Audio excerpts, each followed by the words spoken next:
Hola, ¿qué tal? Espero que se encuentren muy bien. Bienvenides, bienvenidas y bienvenidos a su podcast Amor Radical. Hoy estamos retomando con un temazo y además con una invitada maravillosa. El tema es la monogamia como sistema de opresión. Y este tema yo sé que les va a remover por ahí algunas cosillas y ese es especialmente el ejercicio. Queremos remover algunas cosas, queremos entender algunas cosas, sobre todo porque de repente cuando en términos de disidencias relacionadas se habla de monogamia, muchas veces así como de, ay, pero cada quien, ¿no? Sí, sí, por supuesto que cada quien, pero hay que hacer una distinción entre esquema relacional y sistema de opresión. Y para eso tenemos hoy como invitada a LOL Canul, que nos va a hablar un poquito de ella, de lo que se dedica, de sus proyectos y todo, antes de empezar con nuestro tema. Bienvenida, LOL. Hola Iván, muchas gracias y pues qué bonita coincidencia con este tema. La verdad es que a mí sí me gustaría compartir que surgió la idea de una plática que estábamos teniendo Iván y yo así en algún momento y dijimos, oye, esta conversación podría ser un podcast. Es más, tendría que ser un podcast y aquí estamos hoy aterrizando esa idea de hablar de la monogamia como un sistema de opresión. Y bueno, pues sí me gustaría presentarme también. Mi nombre es LOL Canul, soy psicóloga social, por eso es que me encantan estos temas también, porque me dedico desde hace mucho tiempo a la investigación y al conocimiento de las relaciones interpersonales. Y debo decir que una de las cosas por las que este tema me parece sumamente interesante es porque casi todo lo que tenemos en psicología en cuanto a relaciones interpersonales está abarcado por relaciones de pareja. Y eso de entrada ya me parece un fenómeno para observarse. Entonces, bueno, yo tengo mi proyecto personal, que es un laboratorio de aprendizaje, conocimiento, divulgación de lo psicosocial, de la psicología social, y me pueden encontrar en redes como Morada Psicosocial o Morada Laboratorio Psicosocial. Pues bueno, muchas gracias por el espacio, Iván.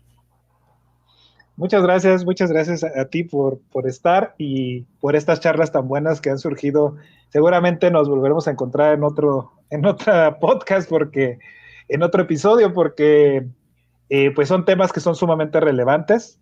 Yo me presento, soy Iván Medel, eh, soy comunicólogo social y mi proyecto también, que se llama IM Bienestar y Narrativa, además de Amor Radical, es un proyecto centrado en prácticas narrativas y comunicación no violenta, bueno, y organización también, y está completamente centrado en el bienestar de las personas a partir de estos procesos. El tema de la comunicación, yo no sé si a ustedes les pasa, pero creo que es un eje central en muchas de nuestras problemáticas y de repente estas perspectivas pueden contribuir muchísimo a, pues especialmente al bienestar y sobre todo a la convivencia de las personas.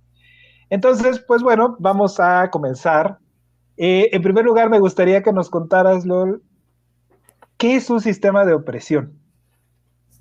Uy, esa es una pregunta muy profunda. Podríamos hacer solo un podcast de los sistemas de opresión. Entonces, voy a acotar muy brevemente el tema, ¿con qué nos referimos a un sistema de opresión? Bueno, pues en la sociedad tenemos diferentes formas de organizarnos, diferentes estructuras, y esas estructuras tienen entre sí, como algo que las construye, una parte de la cultura. La cultura está ahí inmersa, es algo con lo que coexistimos.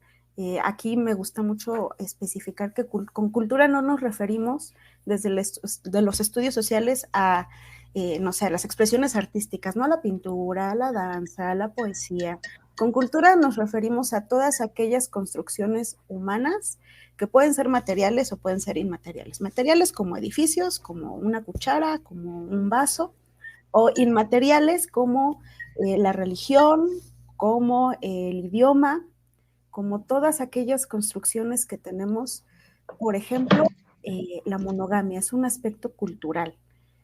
Y aquí vamos adentrándonos un poquito con lo que es un sistema de opresión. Cuando hablamos de sistemas de opresión nos referimos a que esas estructuras que tienen población, que tienen un impacto económico, político y social, generan de cierta manera, en esa interacción entre la cultura y la población y lo económico y todos estos campos, jerarquías y desigualdades de poder. Y estas desigualdades se reproducen, se mantienen a través de esos mecanismos de interacción, nos permiten internalizarlos y entonces cuando tenemos ya todos estos elementos juntos como si fuese una receta, así con desigualdades de poder y estructuras jerárquicas y mecanismos y interacciones y todo, lo que hacen es generar con esas desigualdades un impacto en el acceso a las oportunidades y la satisfacción de necesidades de las personas. Yo sé que es complejo, espero estar siendo suficientemente clara para quien nos está escuchando, pero sí, entonces estas estructuras que generan esas desigualdades también tienen impacto en la vida de las personas y ese impacto se ve en afectar, por ejemplo, sus derechos humanos, el goce de sus derechos humanos.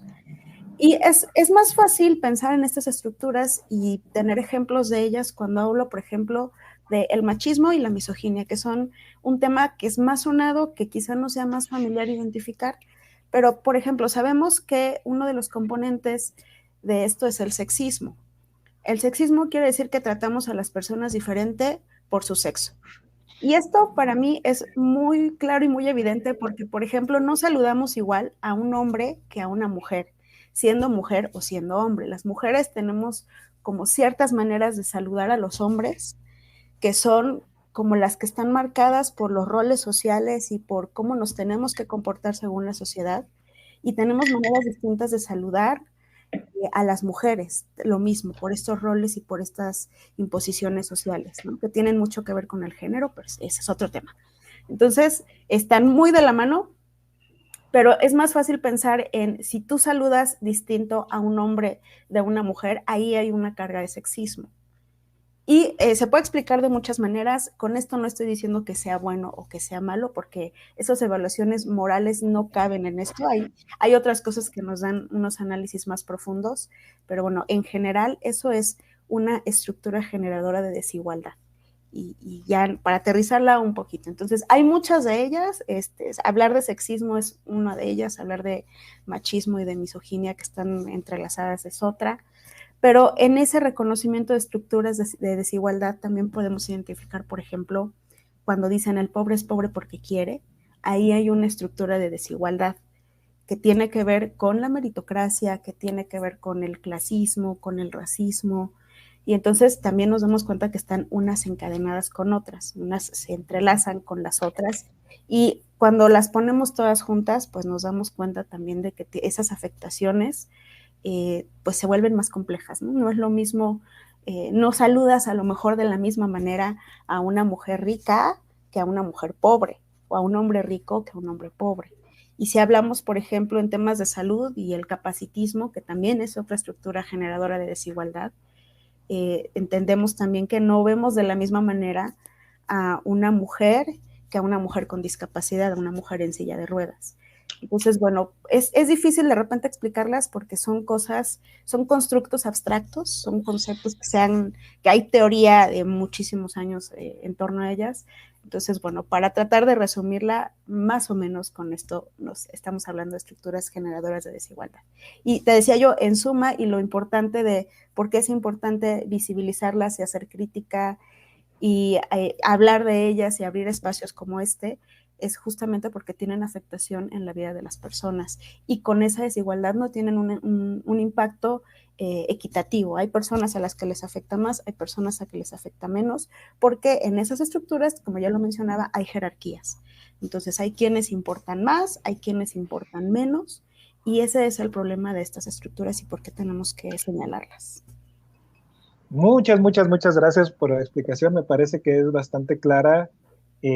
Como dices, la verdad es que hablar de esto pretendemos simplificar muchísimo, pero son temas extraordinariamente complejos y que tienen un montón de vertientes y un montón de formas de ser estudiados. Y me parece que queda muy claro.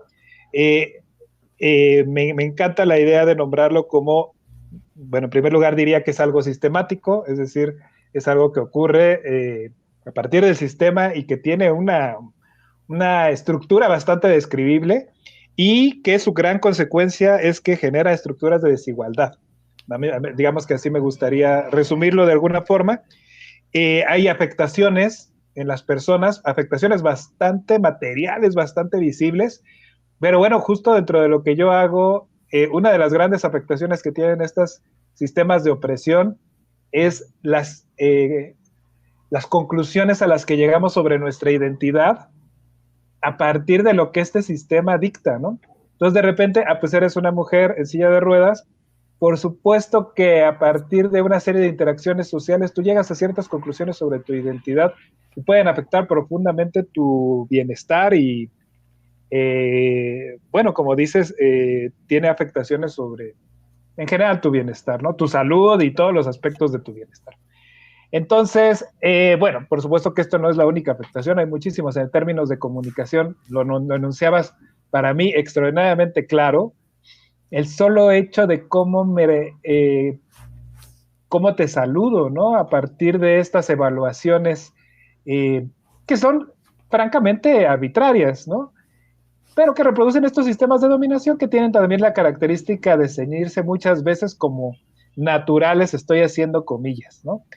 Pues es que no falta la persona que argumenta, pues es que los hombres son hombres y las mujeres son mujeres y somos diferentes. Es biología. Y bueno, ahí nos podemos meter en un súper rollo. Pero bueno, una vez más, se asumen como naturales y entonces pareciera que son no cuestionables. En este sentido, pues por supuesto que se vuelve súper difícil visibilizarlas, que es justamente lo que queremos hacer aquí. La monogamia es un tema que se enuncia como natural, así como casi que así es la vida.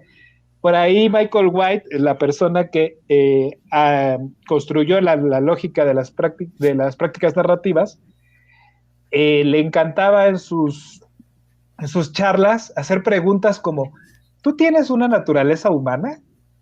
Y entonces era una pregunta así como bien rara, ¿no? Como, ay, pues sí, ¿no? ¿Y cómo es? Y la lógica de estas preguntas era quitarle el sentido naturalista a estas enunciaciones, ¿no? No, es que no existe la naturaleza humana en un sentido como algo que es fijo, como algo que todos tenemos, ¿no? Es una forma de entender. Y entonces, bueno, una vez más, la monogamia se enuncia como algo natural, se trata como algo natural y de natural no tiene absolutamente nada. Ahora vamos a preguntarnos, ¿qué es esto de la monogamia? ¿A qué nos estamos refiriendo cuando hablamos de monogamia en este sentido? Y aquí me gustaría darle la palabra a Alo. Claro, muchas gracias. Fíjate que algo muy importante que mencionas y voy a empezar a retomar para el tema es esta parte de cómo hay cosas que naturalizamos y entonces es distinto lo que sí es natural que aquello que naturalizamos, porque muchas cosas provienen de nuestra cultura, es decir, las aprendimos a través de la socialización, de estas estructuras sociales como la familia, como la escuela, como la comunidad vecinal, no sé, tenemos varias comunidades con las que interactuamos, ¿no? Y entonces, como vemos esas formas de interacción, esas formas de relacionarnos, esas formas de saludar, son las que aprendemos, ¿no? Es, por ejemplo, muy común que los hombres saluden a las mujeres o se acerquen a las mujeres tocándolas de la cintura. Y no pasa lo mismo cuando los hombres se acercan a los hombres, no los tocan de la cintura, ¿no? Porque ahí ese gesto tiene una carga simbólica y esa carga simbólica es aprendida, no es natural, como muchísimas otras cosas que hacemos, ¿no? Te ponía el ejemplo del pobre es pobre porque quiere. Naturalizamos ahí una serie de sistemas y estructuras que en realidad son creación humana, son producto de nuestro desarrollo social y cultural y están ahí, las inventamos por algo existen y nunca es tarde para empezar a cuestionar esos porqués inventamos esas cosas y porqués seguimos reproduciéndolas y naturalizándolas y manteniéndolas. Entonces, bueno, la monogamia, que también se naturaliza, es uno de esos sistemas generadores de desigualdad porque nos marcan diferencias y distinciones, básicamente. Es un sistema estructural, es sistemático, tiene jerarquías, tiene desigualdades de poder, tiene discriminación, se naturaliza, la internalizamos y algo muy importante es que genera también opresión. Por eso es que hablamos de la monogamia no solamente como una forma de relación, sino también como una estructura de opresión, un sistema que nos oprime, que distingue. Entonces, ¿qué es la monogamia? Pues esta es una pregunta también muy profunda y muy interesante. Vamos a resumir y entender a la monogamia como esta manera de sí relacionarnos a través de exclusividades, de pactos de exclusividad. Y me parece importante nombrarla así porque más adelante necesito señalar que cuando yo me refiero a la monogamia en mis relaciones interpersonales, no me refiero únicamente a mis relaciones de pareja, porque la monogamia está construida a partir de diferentes estructuras propias, de diferentes pilares, vamos a llamarlo. Y uno de ellos, sí, el central, pues tiene que ver con la exclusividad. Y la exclusividad se manifiesta de diferentes maneras. Solemos pensar y asociar a la monogamia con la exclusividad sexual. Y entonces únicamente voy a mantener relaciones coitales con una persona. Y ahí estoy estableciendo una relación con exclusividad. Pero ese desgloso de jerarquías va más allá de lo sexual. También incluye lo afectivo, ¿no? Pareciera que solamente me voy a relacionar afectivamente de esta manera con esta persona. Y entonces ahí le vamos sumando como esas limitaciones a esa estructura que estoy generando. Y entonces mi pareja se vuelve la persona con la que tengo relaciones sexocoitales, con la que me acurruco, con la que hago cucharita, con la que cocino, con la que veo películas. Y entonces ahí de repente voy marcando esas desigualdades con mis otras relaciones, porque entonces no tengo otras relaciones con las que me permito acurrucarme y hacerme piojito, o cocinar los fines de semana, o conocer a la mamá y al papá de esta persona, o conocer a sus amistades, no sé. De repente pareciera que hay, a través de esta estructura, a través de establecer a alguien como pareja, le estoy imponiendo o está sucediendo ahí en esta interacción una imposición de cómo me voy a relacionar con esta persona y con las otras personas, cómo le voy a hablar, qué actividades voy a hacer con ella y con las otras personas. Y entonces ahí hay desigualdad. Y hay también una jerarquía, porque si yo tengo un fin de semana libre y tengo amistades y tengo una pareja, pareciera que por automático, y esta es la parte de la naturalización, como si fuese natural, como por automático, un pensamiento automático, voy a destinar mi fin de semana libre a pasarlo con mi pareja y no voy a compartir ese fin de semana porque quedan excluidas en este esquema mental que tengo yo jerárquico, donde mi pareja es la persona más importante y la relación más importante. No voy a relacionarme ni con compañeros o compañeras de trabajo, ni con mi familia, ni con mis amistades, ni con mi comunidad vecinal, ni nada. El fin de semana, el tiempo libre es automáticamente destinado a interactuar con mi pareja, que además es una sola, porque acuérdense, aquí hay exclusividad, relaciones de exclusividad. Y entonces ahí ya más o menos visualizamos cómo está la monogamia imponiendo una forma de relacionarnos, una forma de estructura social con esas interacciones limitadas, establecidas, con estos pilares de exclusividad, de jerarquía, que es otro de los pilares muy importantes de la monogamia, ¿no? Y entonces, para verlo como un sistema de opresión y entender cuál es el problema con esto, es que no ocurre solamente con la pareja, y es algo que a mí me encanta mencionar y trabajar. Cuando hablamos de no monogamias, hablamos de las formas en que nos vinculamos, de las maneras en las que establecemos relaciones, pero no establecemos relaciones únicamente con la pareja. Y esto, por ejemplo, cuando pensamos en monogamia y pensamos automáticamente en pareja, es ya una manera de naturalizar este sistema de relación social, de estructura, pero también de opresión.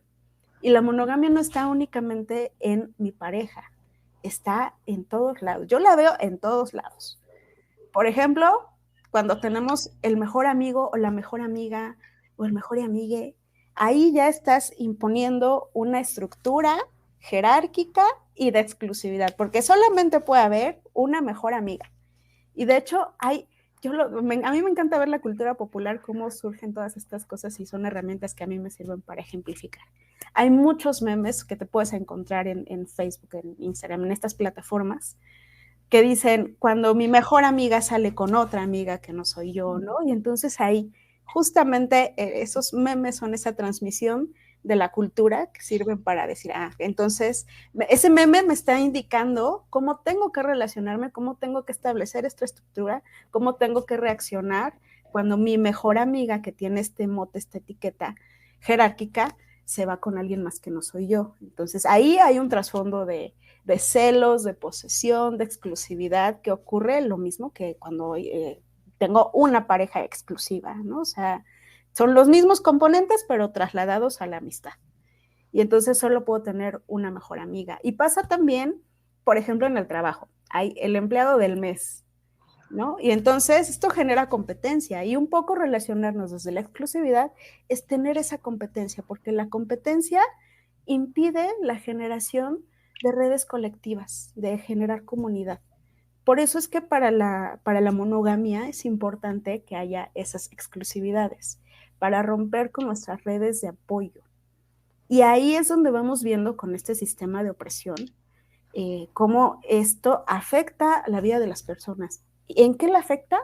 Por ejemplo, cuando una persona soltera vive sola y entonces pareciera que de nuevo en esta imposición de la monogamia todos sus cuidados dependen, sus cuidados emocionales, sus cuidados físicos, sus interacciones sexoafectivas, sexocoitales, dependen de una sola persona.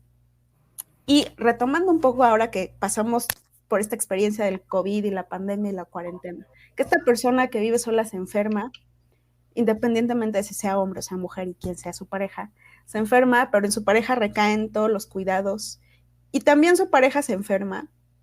Entonces, esta red de apoyo, que son solamente 2 personas, está incapacitada para salir a hacer compras, para cocinarse, para, no sé, demás tareas que necesita una persona enferma. Y cuando esta red de apoyo depende solamente de 2, solamente mi red de apoyo es una persona, y esa persona tampoco puede hacer las cosas. Entonces no tengo esa comunidad extendida de colaboración, de cuidados, de trabajo, de esto que llamamos ternura, porque también nos gusta mucho la ternura como una parte esencial de la construcción de nuestras relaciones. Y para eso sirve la monogamia, ¿no? Para limitar entonces un montón de cosas y imponer y de nuevo, limitar el acceso a los cuidados que puedo tener, a la garantía de mis derechos al goce de mis libertades, no sé, un montón de cosas.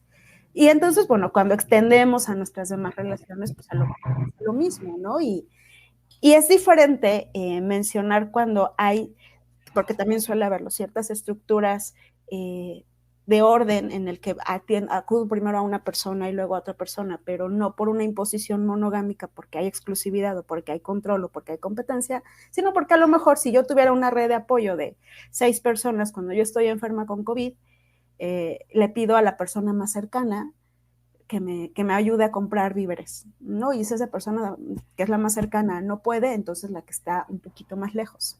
Pero aquí ya es por una cuestión de establecer esta red y en esta red nos cuidamos y priorizamos el cuidado. No priorizamos la relación exclusiva, jerárquica, controladora y en competencia. Es diferente como visualizar ambas cosas y ahí es donde está la monogamia, ¿no? Y como un sistema de opresión. Y te decía, a mí me encanta nombrarla como algo que existe en todos lados y que cuando empezamos con este estudio de las monogamias y las no monogamias y a elegir cómo nos relacionamos, la gente suele pensar inmediatamente en voy a cuestionar la monogamia con mi pareja.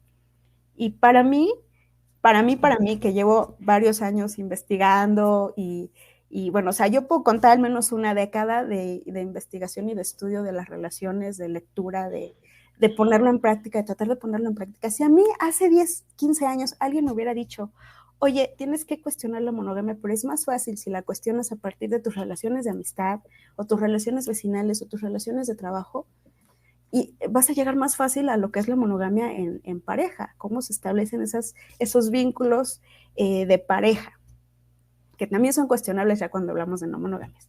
Pero bueno, si a mí me hubieran dicho eso, yo creo que habría sido para mí más fácil entender esto y visualizarlo y saber cuáles son estos constructos que permiten que la monogamia se convierta en un sistema de opresión, porque sería más fácil con una red de apoyo, justamente con la red de apoyo, que únicamente analizar la monogamia con mi pareja, que es una sola persona. Tengo menos herramientas, tengo menos elementos, también tengo menos maneras de reflexionar, porque justamente hacer comunidad es generar esos espacios de la reflexión, no solamente del cuidado, sino también de la reflexión.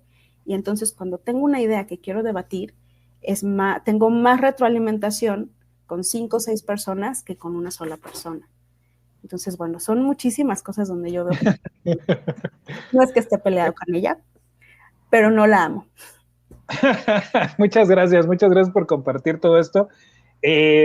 Yo quisiera abonar con un par de cosas y nada más hacer el comentario de que con esto que acabas de decir, básicamente eh, puede resultar muy confrontativo para las personas monógamas, pero también para las personas no monógamas, porque justamente es un tema en el que de repente a veces las no monogamias en algunos sentidos se centran, otra vez son parejocentristas, ¿no?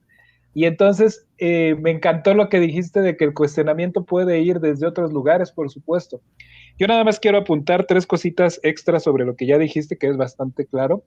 Y la primera es un ejemplo que pone Brigitte Vasallo, que a mí me voló la cabeza cuando lo leí, que decía algo como, tú tienes una relación con unas amigas desde hace 10 años que han estado en las buenas y en las malas, se conocen así muchísimo, y de repente llega un pelado y por alguna razón completamente arbitraria, en un mes resulta que, ay, ¿dónde está la amiga? Ay, es que tenía que salir con su pareja. Y parece completamente natural que este pelado, le llamo así porque tenga mayor jerarquía que tus amigas de hace 10 años. Eso es monogamia. Ese es un lugar muy extraño en el que no tiene ningún sentido que esta persona que tiene un mes que andamos y a lo mejor dos que conozco, por nada, nada más por una etiqueta, tenga más jerarquía que estas otras personas. De entrada ahí podemos cuestionarnos la noción de jerarquía, ese ya es otro podcast, pero sí es bastante extraño que entonces generemos, bueno, no es extraño, es la definición tal cual de este tema que nombrabas de la monogamia, ¿no? Luego, me gustó mucho algo que nombrabas y que yo nombro muchísimo en los talleres y que es cómo una persona se puede convertir en, puede obtener el monopolio de la satisfacción de tus necesidades. Qué terriblemente mala estrategia. Les digo que es una mala estrategia porque evidentemente cuando el monopolio de tu satisfacción de las necesidades recae en una persona, en primer lugar, es profundamente endeble la satisfacción de tus necesidades. Y en segundo lugar, por supuesto que se convierte también en una gran carga para la otra persona.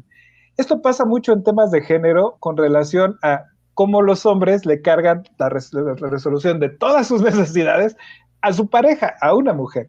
Es decir, mis afectos, mis cuidados, la escucha de lo que me pasa en el día, la expresión sexual, de repente, no, por favor, no, porque a lo mejor de repente esta mujer ha estado trabajando, va a terapia probablemente, lee libros sobre su trabajo personal, tal vez tenga una red de apoyo ligeramente más amplia, por lo menos habla con su mamá. Y este hombre, desde una perspectiva hegemónica, no digo que todos, para que quede claro, porque siempre me vienen con, no todos, no, sí, ya sé que no todos, estoy hablando desde una perspectiva más o menos habitual. Este hombre no tiene ni terapia, ni tiene amistades con quienes hablar de estos temas, ni tiene con quién apapacharse. Todo recae en su pareja. Y esto, una vez más, esto es monogamia. Desde ese sentido que estamos nombrando, que tiene que LOL dejó súper claro por qué la monogamia es un sistema de opresión en esta perspectiva. Y por último, me gustó mucho la idea de esta concepción de la monogamia como un tema, bueno, lo que tú lo enunciaste muy bien y me parece, yo me quiero quedar muy claramente con esta idea, es un sistema de opresión porque genera estructuras que a su vez generan desigualdad. Y bueno, para mí es muy claro, por ejemplo, que en este caso ciertas perspectivas desde la monogamia pueden ser espacios muy propicios para la violencia, justamente porque parten de la desigualdad y justamente porque parten de lo que tú anunciabas del aislamiento. ¿Cómo me voy a yo, o sea, si, una vez más, si tú tienes el monopolio de toda la satisfacción de mis necesidades, ¿con quién cuento en caso de que tú y yo no funcionemos? Entonces, bueno, de aquí podemos hablar de muchísimas cosas, ¿no? De la angustia profunda que en un sistema monógamo significa terminar con una persona, porque no solamente es el tema romántico, no solo es un tema simbólico, literalmente hay un montón de aspectos que yo puse en esta persona, un montón de conclusiones, vuelvo a la misma idea de mi identidad que yo puse en esta persona. Entonces, por supuesto que se vuelve terriblemente angustioso. Una vez más, esto que estoy diciendo es bastante simple. No quiero que se entienda que estoy diciendo que esta es la única cosa. Es un tema muy complejo, el tema de las relaciones y de que no terminan. Estoy diciendo que esta es una de las partes que a lo mejor a veces no vemos y que podemos ver. Y bueno, básicamente va por ahí. Creo que tienes algunas cosas que decir antes de pasar al siguiente tema de cómo esto te ha atravesado a ti personalmente. Sí, quiero retomar, y qué bueno que lo nombraste también, esta parte de la hegemonía, lo hegemónico. La construcción de lo hegemónico tiene que ver con cómo hay un pensamiento que domina la cultura, ¿no? Que está ahí impuesto. Y tiene mucho que ver con cómo se establecen los sistemas de opresión. Por ejemplo, otro sistema de opresión es la heterosexualidad, ¿no? Y podemos verlo desde la crianza cuando asumimos que todas las niñas algún día se van a enamorar y se van a casar con un hombre, y todos los niños algún día se van a enamorar y se van a casar con una mujer. Ahí asumimos desde la crianza que todas las personas somos heterosexuales, y entonces criamos en función de eso. Y cuando lo sumamos de nuevo al sexismo, a la misoginia y la división de los géneros y los cuidados y demás, le sumamos también, y entonces criamos niñas que se van a casar con un hombre y tienen que hacerse responsables de los cuidados, y niños que se van a casar con una mujer que tienen que hacerse responsables de proveer económicamente. Y ahí ya hay todo un sistema impuesto en niñas y niños, todo eso. De la misma manera está presente la monogamia. O sea, criamos y creamos una sociedad donde una persona va a tener una pareja y en esa pareja va a depositar un montón de cosas, un montón de ideas de estas cuestiones del amor romántico, y se establecen estas jerarquías y demás. Pero ahí es donde está dominando un pensamiento, ¿no? Un paradigma de pensamiento está dominando sobre todos los demás y está impuesto de manera cultural.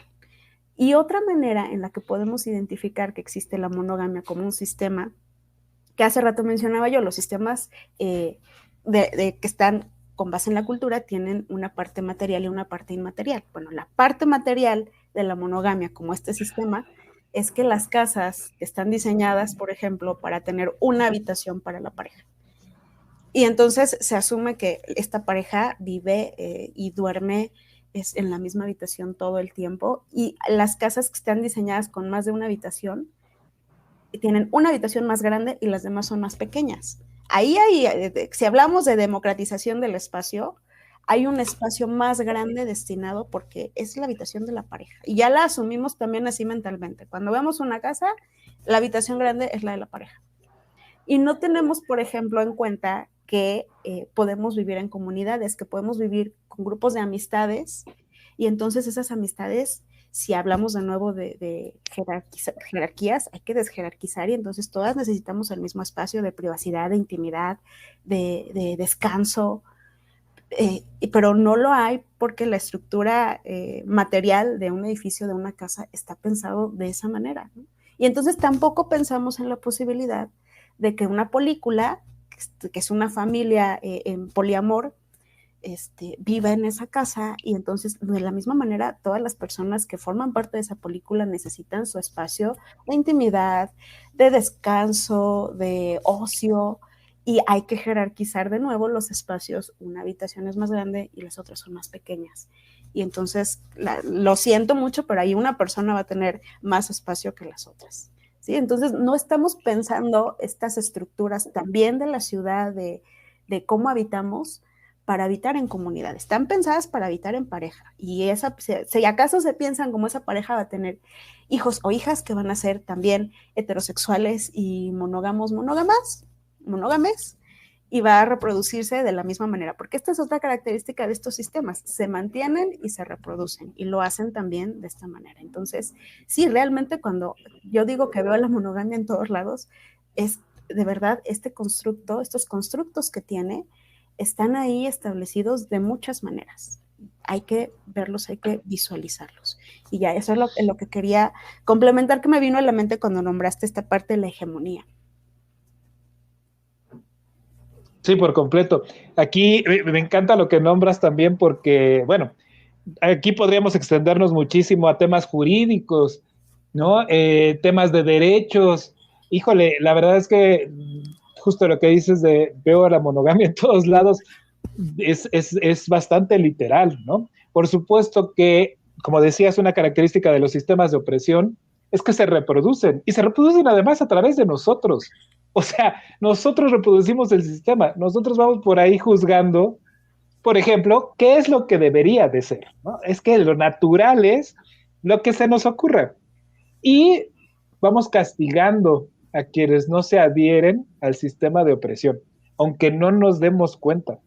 Yo en muchos videos en donde hablo del tema de machismo, yo digo, claramente soy machista. O sea, es que no tengo forma de no ser machista en la medida de que crecí en una sociedad machista. Entonces yo estoy claramente tiendo a reproducir el mismo sistema, a menos de que haga un esfuerzo por lo contrario. Y esa es la parte que se vuelca en algo bien difícil personalmente, ¿no? Que era justo un poquito la pregunta que te decía también. ¿Cómo nos atraviesa esta lógica monógama?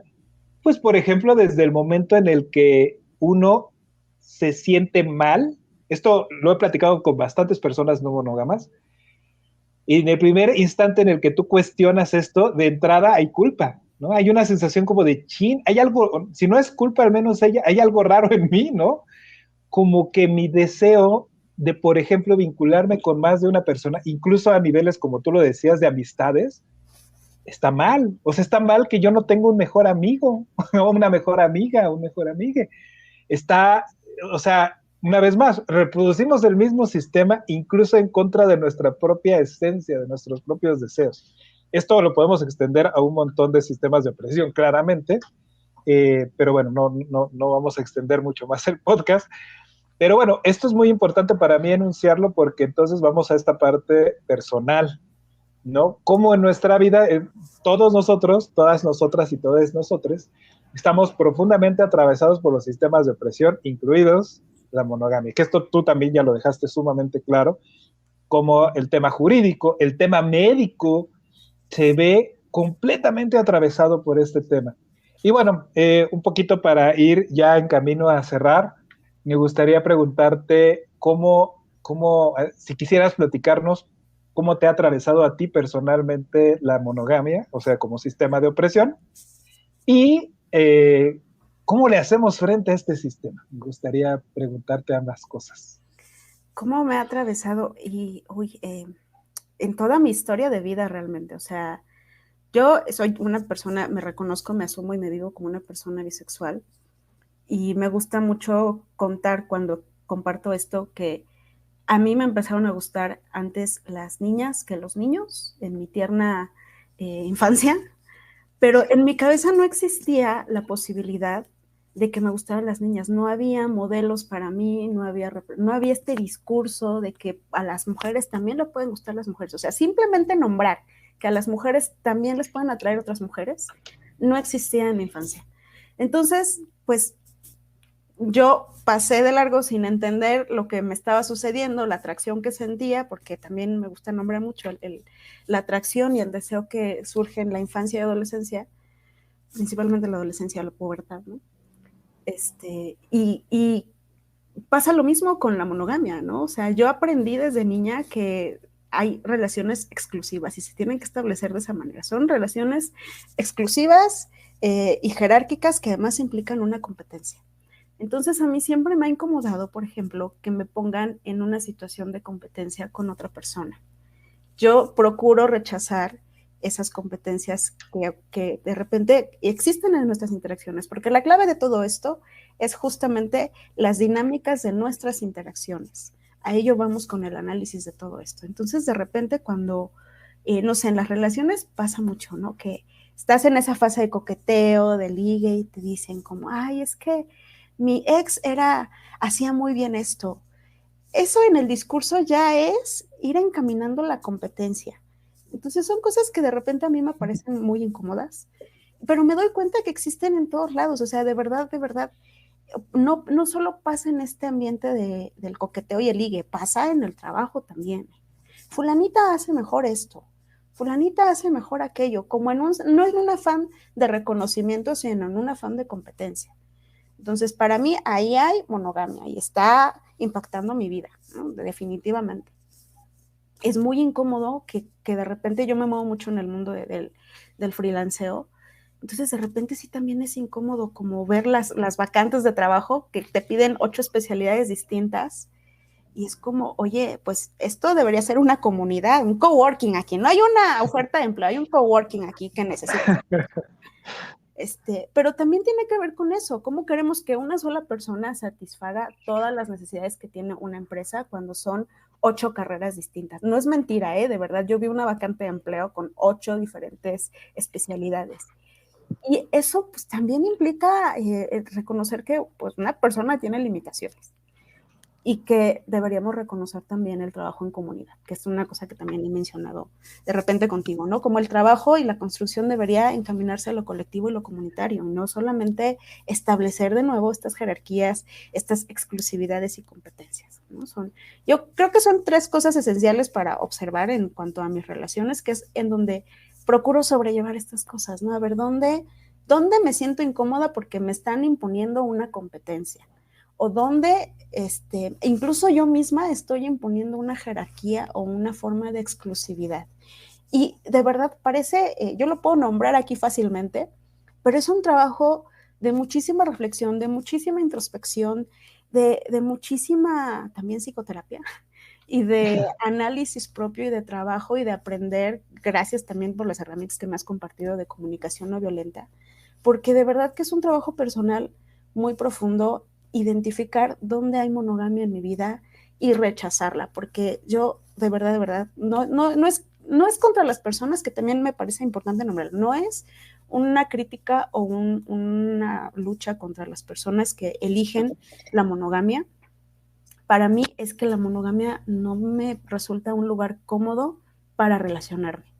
Cuando yo siento imposiciones y me doy cuenta que estoy poniendo también yo mis propias jerarquías, me siento incómoda, ¿no? Es un momento para mí para reflexionar y muchas veces no me doy cuenta que es lo que está pasando, ¿no? Hasta después de que hago mi reflexión y mi retroalimentación con mi comunidad, con mi comité de vida, y me doy cuenta que, es que esto me está incomodando porque aquí hay una competencia.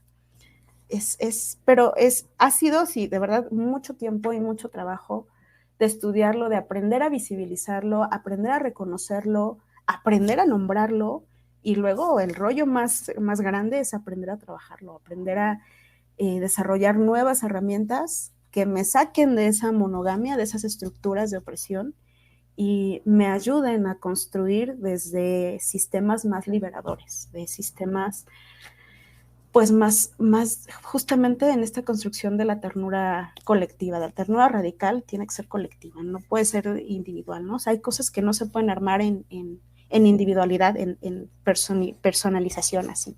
Por ejemplo, pues las relaciones, ¿no? O sea, justamente creo que también contigo en algún momento platicábamos de cómo la construcción de nuestras relaciones para que sea encaminada a liberarnos de estos sistemas de opresión tiene que ser colectiva, porque no lo voy a lograr yo sola, y no lo voy a lograr tampoco yo sola con Iván, o sea, esto tiene que extenderse y expandirse, y ese es el verdadero trabajo difícil de todo esto.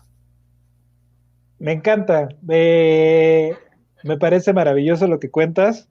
Y bueno, yo solamente quisiera hacer como un pequeño cierre, un tipo de resumen de lo que nombrabas ahorita, que es para hacerle frente a este sistema de dominación, la comunidad, ¿no? Y la ternura. ¿Qué significa esto? Significa claramente desmitificar la lógica de una sola fuente de conocimiento, de saberes, de una sola fuente de reconocimiento de mis necesidades y de satisfacción de mis necesidades. También significa observarse a uno mismo, como decías muy claramente, cómo yo estoy reproduciendo este sistema, ¿no? Cómo yo estoy jerarquizando, cómo yo estoy construyendo mis vínculos o mis afectos a partir de esta lógica. No solo en un sentido de pareja, por supuesto. Y me encantó que empezaste con esto. Esto no es solo en un sentido de pareja. ¿En dónde estoy metiendo monogamia cuando no me funciona? ¿No? O cuando simplemente no. Conozco un montón de personas que tienen un sentido profundamente comunitario y aún así, y esto es, no es una crítica, quiero decir, es muy esperado que aún así sigamos reproduciendo lógicas monogámicas en este sentido de sistema de opresión. Y quiero nombrar que amé el término comité de vida, me parece hermosísimo. Y también quiero nombrar que de repente parte del tema de la comunicación no violenta es justamente tratar de evitar estas perspectivas discriminativas de todas, ¿no? Evaluativas de todo, ¿no? Esta visión como que todo el tiempo estás evaluando y diciendo esto es más que esto y esto es menos que el otro, que por cierto es una tendencia por ahí en redes sociales, ya después hablaremos de eso, pero justo como exacerbar esa lógica competitiva, ¿no? Y lo último que quiero decir es que como también como nombrabas al principio, todos estos sistemas de opresión se construyen en conjunto.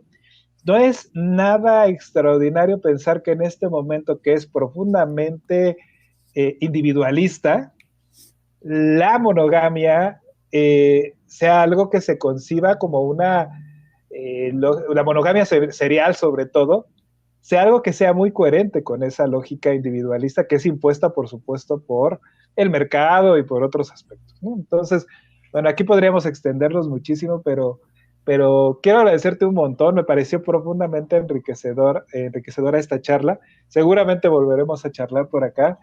Y pues nada más me gustaría que cerráramos con alguna conclusión que quisieras dar y otra vez con tus redes sociales. Muchas gracias. Pues yo creo que la conclusión de todo esto es que revisemos nuestras formas de relacionarnos y de vincularnos, no solamente con la pareja, porque, y quiero retomar de nuevo, hay muchísimas cosas, estudios, libros, podcasts, videos, películas, todo que tenemos sobre la pareja. Y eso también tiene que ver con nuestra monogamia, con revisar las relaciones de pareja y dejamos de lado nuestras demás relaciones que también requieren atención, cuidados, análisis, reflexión, ternura, ¿no? O sea, no únicamente va a importar mi relación o mis relaciones de pareja o mis vínculos sexoafectivos o mis vínculos sexocoitales, o sea, también hay solamente vínculos que comparten únicamente sexual, no importan solamente esos, importan absolutamente todas mis relaciones, todos mis vínculos, todas mis interacciones. Hace rato que mencionaba el saludo, saludar a alguien ya implica una relación, ya es un vínculo con esa persona. Entonces, desde saludar, ¿qué monogamias estoy reproduciendo ahí? ¿Qué estructuras de jerarquía, de poder, de exclusividad, de competencia, de control estoy imponiendo en mis relaciones? Esa sería mi conclusión para mí. Y pues bueno, me encuentran de nuevo en Morada Psicosocial, que es un laboratorio de psicología social, que hago un poquito de divulgación, análisis, justamente de repente voy contrastando estos temas de la vida cotidiana con perspectivas de derechos humanos y algunos otros análisis. Me encanta también hacerlo a través de la psicología social. Entonces, bueno, si alguien quiere alguna herramienta por ahí o algún análisis interesante, pues ahí mis opiniones impopulares dicen mis amistades. Buenísimo, muchísimas gracias, Lol. Yo soy Iván Medel, me pueden encontrar en Amor-Radical en Instagram y Facebook y en TikTok. Y también como IM Bienestar y Narrativa, que ahí sobre todo hago divulgación sobre estos temas de comunicación no violenta y de prácticas narrativas.